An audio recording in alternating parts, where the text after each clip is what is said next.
नाज़रीन, अफगानिस्तान में एक लड़की जो 3 साल तक लड़का बन के काम करती रही। ये कहानी है नूरिया की, जिसने अपने बहन भाइयों को पालने के लिए अपनी शनाख्त बदल दी। नूरिया ने सबसे पहले अपने बाल काटे, मर्दाना लिबास पहना, खुद को नूर अहमद कहलवाया ताकि इससे रोजगार मिल सके। किस मजबूरी ने एक बेटी को बेटा बनने पर मजबूर किया और 3 साल तक नूरिया कैसे इस राज के साथ काम करती रही, आज नूरिया किस हाल में है, ये सब चीजों के ऊपर आज के इस व्लॉग में बात करेंगे। मजीद वीडियो की तरफ जाने से पहले हमारे चैनल को सब्सक्राइब करना ना भूलें। नाज़रीन, तसव्वुर करें, एक नौजवान लड़की सुबह उठती है और इसे पता होता है कि आज भी वो अपने छोटे बहन भाइयों के लिए उसको कुछ करना पड़ेगा, लेकिन घर में पैसे नहीं, कोई वसाइल नहीं, कोई काम नहीं और ना ही कोई रास्ता। यही वो लम्हा था जब नूरिया ने एक ऐसा कदम उठाया जिसने इसकी जिंदगी बदल दी। नूरिया के वालिद कुछ साल पहले इंतकाल कर चुके थे और घर में छोटे बहन भाई मौजूद थे। छोटे बहन भाइयों को पालना भी उसके लिए जरूरी था। जिंदगी के अखराजात बढ़ चुके थे, लेकिन कोई मुस्तकिल आमदनी का जरिया मौजूद नहीं था। ऐसे हालात में नूरिया ने एक ऐसा फैसला किया जो आम लोग शायद ही समझ पाए। इसने अपने बाल काटे, मर्दाना कपड़े पहने, अपना नाम बदल के नूर अहमद रख लिया। इसका मकसद था कि वो एक रेस्टोरेंट में काम करे और अपने बहन भाइयों का सहारा बन सके। ये कदम सुनने में तो एक बहुत ही आसान सी चीज लग रही है, लेकिन ये कदम आसान नहीं था। लेकिन जरूरत ने इसे मजबूर कर दिया था। 3 साल तक नूरिया अपनी इस शनाख्त में काम करती रही, नूर अहमद की शनाख्त में काम करती रही। नूरिया सुबह सवेरे उठती, घर से निकलती, पूरा दिन काम करती, गाहकों को खाना पेश करती, शाम को थकी हारी वापस घर आती। हर लम्हा इसके दिल में खौफ रहता था कहीं इसकी असली शनाख्त सामने ना आ जाए। लेकिन इसके लिए सबसे अहम चीज अपने बहन भाइयों को, उनकी जिंदगी थी, उनको पालना था और वो हिम्मत नहीं हारती थी।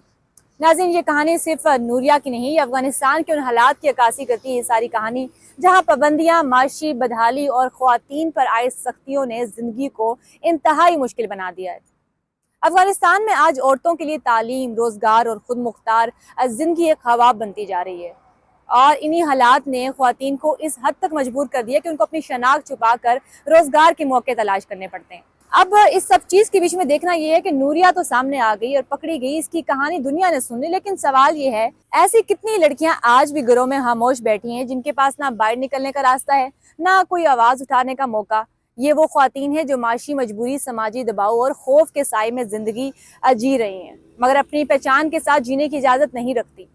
नूरिया की जदोजहद दरअसल अफगानिस्तान के उन लाखों ख्वातीन की नुमाइंदगी करती है जो हालात के हाथों मजबूर हो चुकी हैं और इस हद तक मजबूर हो चुकी हैं कि खुद को बदल लेती हैं या फिर खामोशी से सब कुछ सह लेती हैं। आप ये जान के शायद हैरान होंगे कि अफगानिस्तान में अक़वाम मुत्तहिदा के मुताबिक अफगानिस्तान में तकरीबन 80% लड़कियां स्कूल नहीं जा सकती, यानी तकरीबन 2.5 मिलियन लड़कियां तालीम से महरूम है और ख्वातीन के काम करने की शरह जो है वो सिर्फ 24% के करीब है, जबकि मर्दों की शमूलियत कहीं ज्यादा है।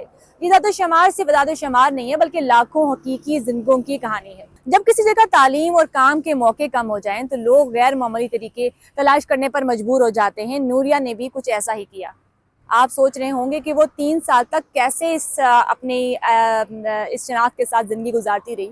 वो सुबह उठती, रेस्टोरेंट जाती, पूरा दिन खाना बनाती, ग्राहकों को खाना पेश करती, सफाई करती और शाम को वापस घर आ जाती और अपने घर को देखभाल भी इसी सारी चीज के बीच में करती।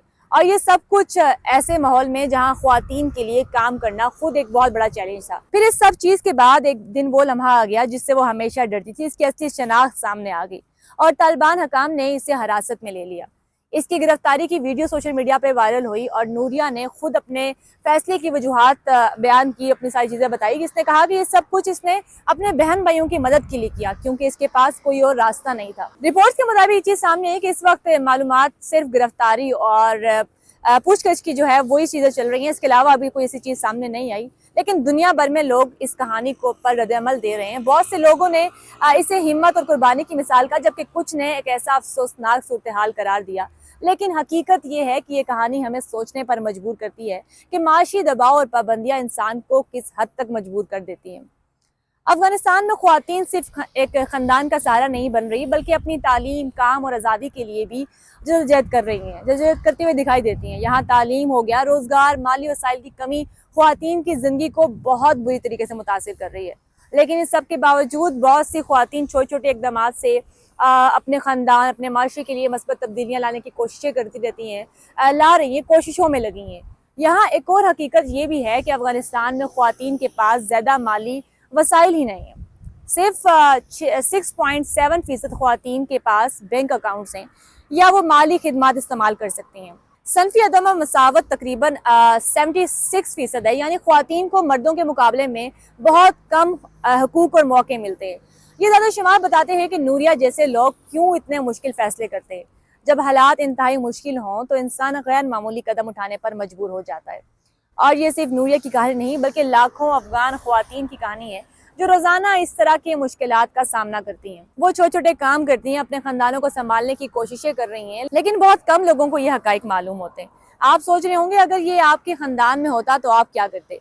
ये वो लम्हा है जब हम अपने आप से सवाल करते हैं कि एक इंसान की हिम्मत और कुर्बानियों का मायने क्या है, हमारे लिए क्या मायने रखती है। ये कहानी हमें ये भी सिखाती है कि माशी मुश्किलात और समाजी पाबंदियां जिंदगी को कैसे बदल देती है।